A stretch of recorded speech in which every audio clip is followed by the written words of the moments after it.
নমস্কার বন্ধুরা, ঝুম্পার রান্নাঘরে জানাই সবাইকে স্বাগত।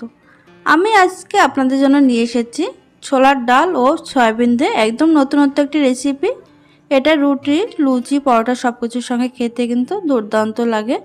আর এই রান্নাটা সম্পূর্ণ নিরামিষভাবে তৈরি করেছি আমি। দেখুন, সবার প্রথমে একটা বড় বাটিতে গরম জল নিয়ে নিচ্ছি। তার মধ্যে দিয়ে দেব হাফ কাপ সয়াবিন। এখানে আমি যে ছোট ছোট সয়াবিন বা সয়া চাংসগুলো থাকে সেইগুলো নিয়েছি। এবার এটা 10 মিনিট গরম জলে ভিজিয়ে রাখবো। এবার এদিকে একটা প্রেসার কুকার নিয়েছি। প্রেসার কুকারের মধ্যে দিয়ে দিচ্ছি ভিজিয়ে রাখা ছোলার ডাল। এখানে আমি ছোলার ডাল আগের দিন রাত্রেবেলা আর কি ভিজিয়ে রেখেছিলাম, সারা রাত ভেজানো ছিল। এটা সকালবেলায় তৈরি করছি। আপনারা চাইলে 7 থেকে 8 ঘন্টা ভিজিয়ে রাখতে পারেন। এবার সিদ্ধ করার জন্য প্রেসার কুকারের মধ্যে দিয়ে দিলাম আর দিয়ে দিয়েছি 1.5 কাপ মতন জল, সামান্য একটু নুন আর হলুদ দিয়ে এটা 2টো সিটি দিয়ে সিদ্ধ করে নেব। ওদিকে ছোলার ডালটা সিদ্ধ হতে হতে একটা মশলা তৈরি করে নিচ্ছি আমি। একটা মিক্সিং জারের মধ্যে দিয়ে দিয়েছি হাফ ইঞ্চি মতন আদা, দিয়ে দিলাম 4-5টা কাঁচা লঙ্কা আর টমেটো। এবার একসঙ্গে মিহি করে বেটে নিতে হবে।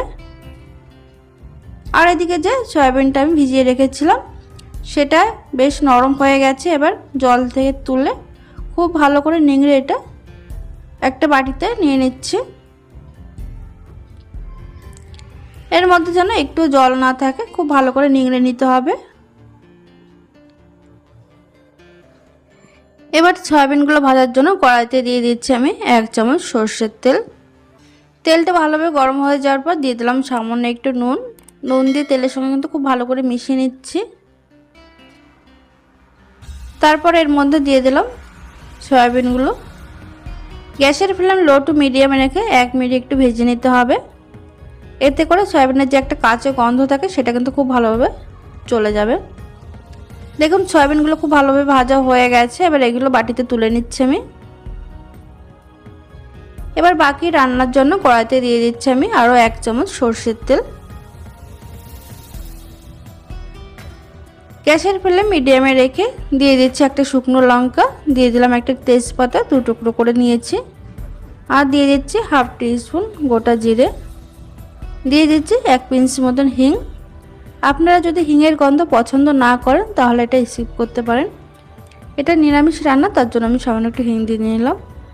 আর যে কাঁচা লঙ্কা, আদা, টমেটোর যে পেস্টটা তৈরি করে রেখেছিলাম সেটা এর মধ্যে দিয়ে খুব ভালো করে একটু নাড়াচাড়া করে নিচ্ছি, যাতে করে এর কাঁচা গন্ধটা খুব ভালোভাবে চলে যায়। দেখুন, 1 থেকে 1.5 মিনিট আমি কষিয়ে নেওয়ার পর এবার এর মধ্যে দিয়ে দিচ্ছি বাকি মশলা। দিয়ে দিলাম হাফ টিস্পুন জিরের গুঁড়ো, হাফ টিস্পুন ধনে গুঁড়ো, আর কালারের জন্য দিয়ে দিলাম সামান্য কাশ্মীরি লাল লঙ্কার গুঁড়ো। দিয়ে দিচ্ছি হাফ টিস্পুন হলুদ, স্বাদ অনুযায়ী নুন। এবার সামান্য জল দিয়ে মশলাটা খুব ভালোভাবে কষিয়ে নিতে হবে। যতক্ষণ না মশলা থেকে তেল ছাড়ছে ততক্ষণ পর্যন্ত। এই রান্নাটা আমি সম্পূর্ণ নিরামিষভাবে করছি, আপনারা চাইলে এর মধ্যে পেঁয়াজ রসুন দিয়েও করতে পারেন। দেখুন, মশলাটা খুব ভালোভাবে কষানো হয়ে গেছে, তেলও ছেড়ে দিয়েছে। এবার যে সিদ্ধ করে রাখা ছোলাটা আমি এর মধ্যে দিয়ে দেব। ছোলাটা এমনভাবে সিদ্ধ করতে হবে যাতে ছোলাটা গোটা গোটা থাকে অথচ সুসিদ্ধ হয়, মানে একটু চাপ দিলে গলে যায়, সেইভাবে সিদ্ধ করে নিতে হবে। এবার মশলার সঙ্গে ছোলার ডাল আর ভেজে রাখা সয়াবিনটা দিয়ে 1 থেকে 1.5 মিনিট আমি একটু কষিয়ে নেব।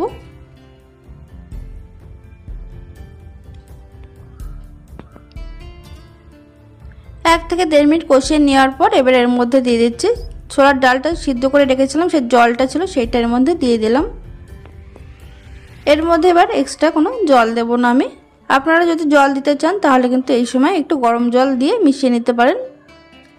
ডাল যেহেতু সিদ্ধ করা সেই জন্য রান্না হতে বেশি সময় লাগবে না।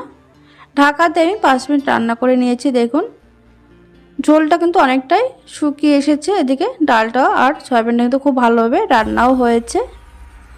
এবার ঢাকনাটা খুলে একটু নাড়াচাড়া করে দেওয়ার পর দিয়ে দেবো হাফ টিস্পুন চিনি, দিয়ে দেবো সামান্য কয়েকটা ধনেপাতা কুচি, দিয়ে দিচ্ছি এর মধ্যে সামান্য গরম মশলার গুঁড়ো। এবার সমস্ত কিছু খুব ভালো করে মিশিয়ে একটু 30 থেকে 40 সেকেন্ড একটু ফুটিয়ে নিতে হবে। তারপরে এর মধ্যে দিয়ে দিচ্ছি আমি হাফ টিস্পুন ঘি। ঘি দিয়ে খুব ভালো করে মিশিয়ে এটা ঢাকা দিয়ে গ্যাসটা অফ করে দিতে হবে। তারপরে 5 মিনিট এটা ঢাকা দিয়ে রেখে দেওয়ার পর একদম রেডি হয়ে যাবে সার্ভ করার জন্য।